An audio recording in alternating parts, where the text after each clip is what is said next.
Have we entered the dollar endgame? The short answer, according to my good friend Luke Groman, is yes. And I'm going to explain this to you in 3 simple, fast steps. Step number 1, let's go over why the major countries in the world want to de-dollarize. Why are they incentivized to get rid of the dollar in place of something new?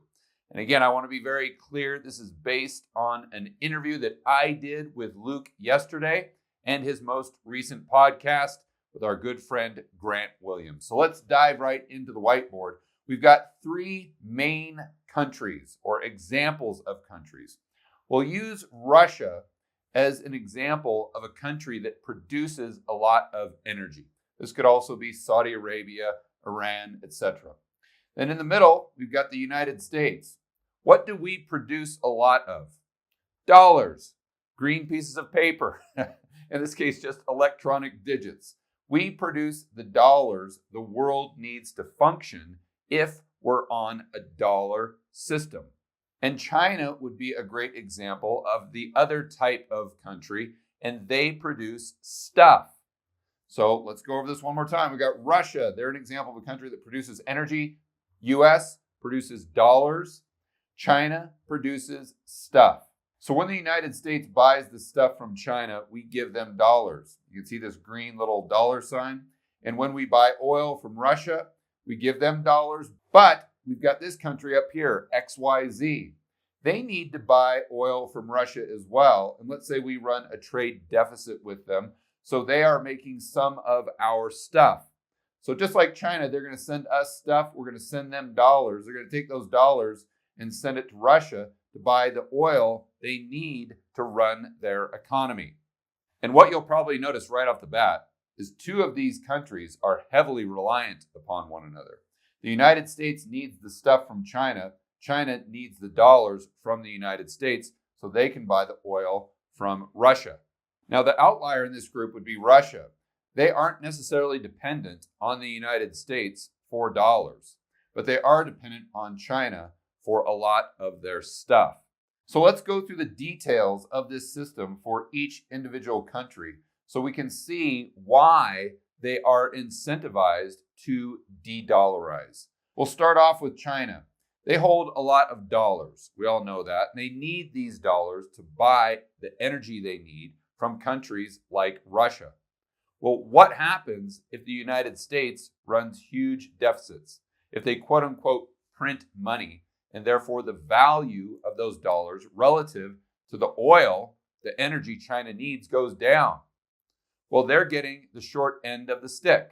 So what this means is China ends up being at the mercy of the United States fiscal and monetary policy. So if your drunk, insolvent Uncle Sam is out there spending money like there's no tomorrow, that could make the price of oil go up in dollars. Therefore, the amount of oil China can buy with their dollar reserves goes down. Obviously, this is a really bad deal for China. And you say, well, why don't they try to make the yuan the global reserve currency? Well, this runs into another problem that my good friend Luke Groman points out in his podcast with Grant Williams. It's very difficult for China or really any other country that produces a lot of stuff to have the global reserve currency because the entire globe would need the currency they produce. Well, how would the globe or the other countries get the currency? Well, they get it the same way they get dollars right now. The US runs a huge deficit. Well, China can't run a huge deficit because their economy revolves or is dependent upon doing the exact opposite.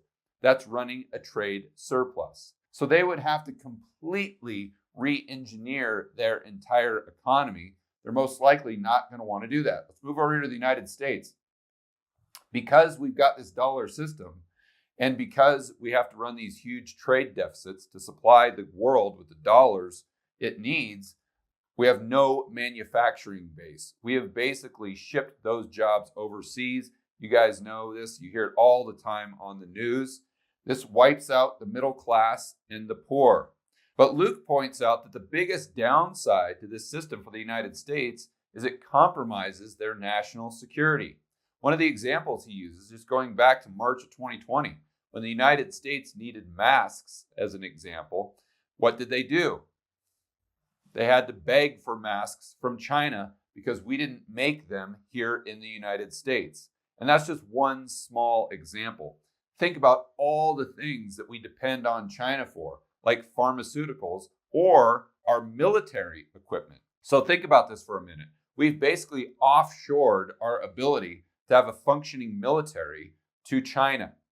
So China needs our dollars, but we definitely need their stuff, and it is a matter of national security.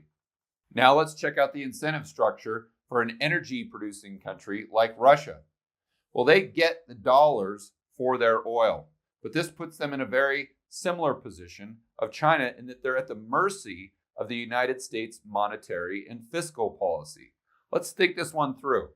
If you produce oil that right now is at $100 a barrel, you take that 1 barrel of oil, you take the $100, you put it into your savings account, let's say.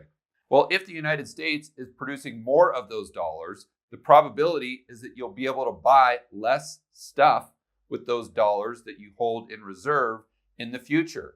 So why on earth would you dig your oil out of the ground now to sell when you could wait a year or 2 or 3 years and sell that oil for more dollars? In other words, more purchasing power.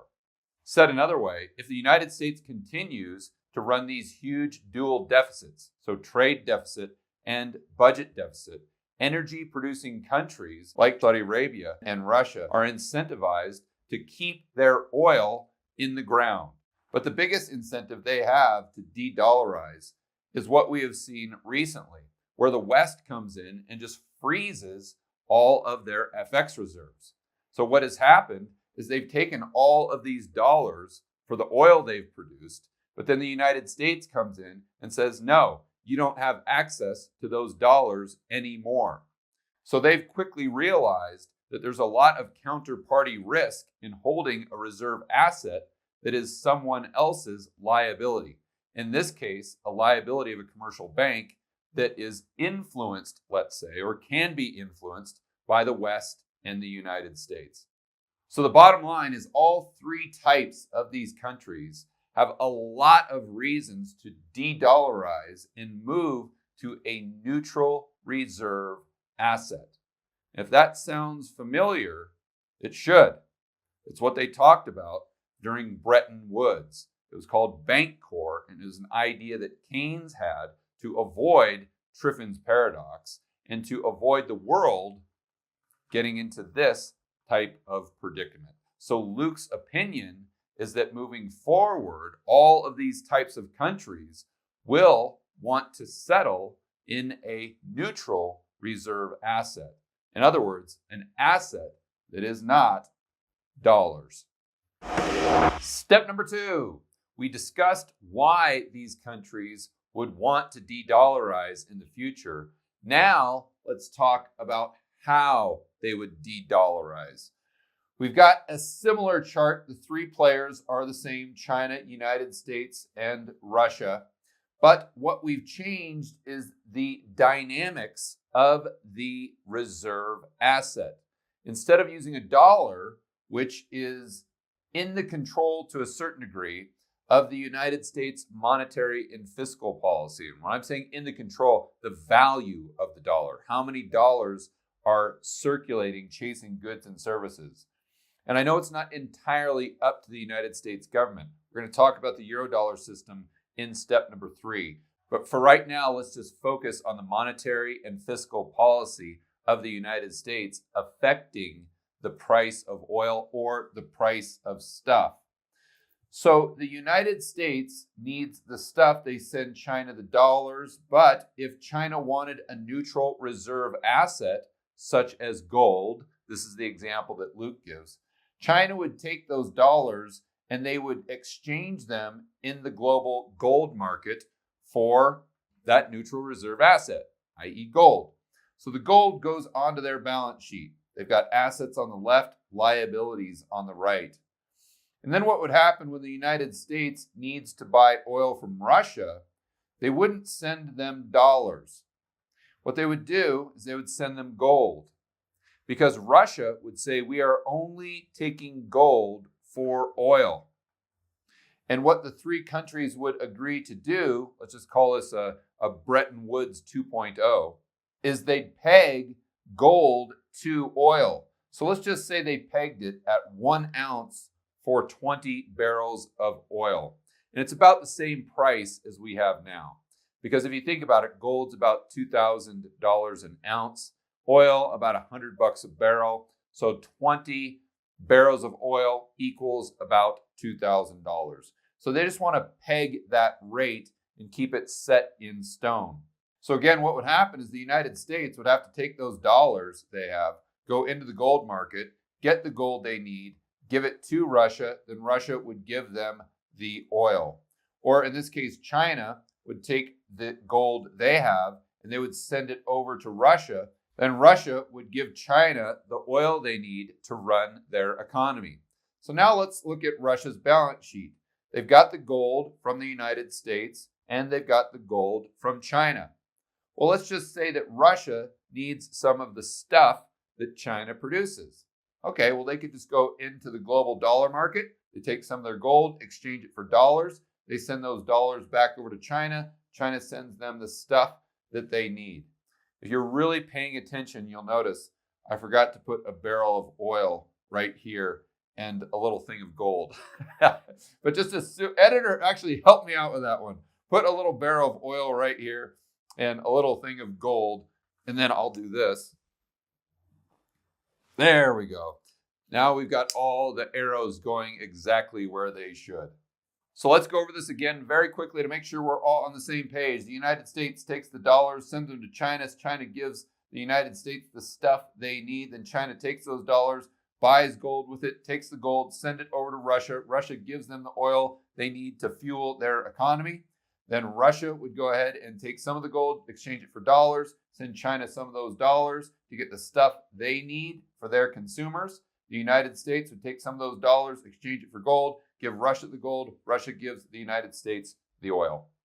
Because the price of oil is fixed at 1 ounce of gold per 20 barrels, this solves the problems for China and Russia to the extent that they are not held hostage by the monetary policy of the United States. In other words, China can buy the exact same amount of oil with their neutral reserve asset, and Russia can buy the exact same amount of stuff with their neutral reserve asset that they're keeping on their balance sheet, meaning gold. And the third thing that both China and Russia like a lot is they're holding an asset that has no counterparty risk. So the West would no longer control their reserves. Another way to look at it is the West wouldn't control their saved productivity.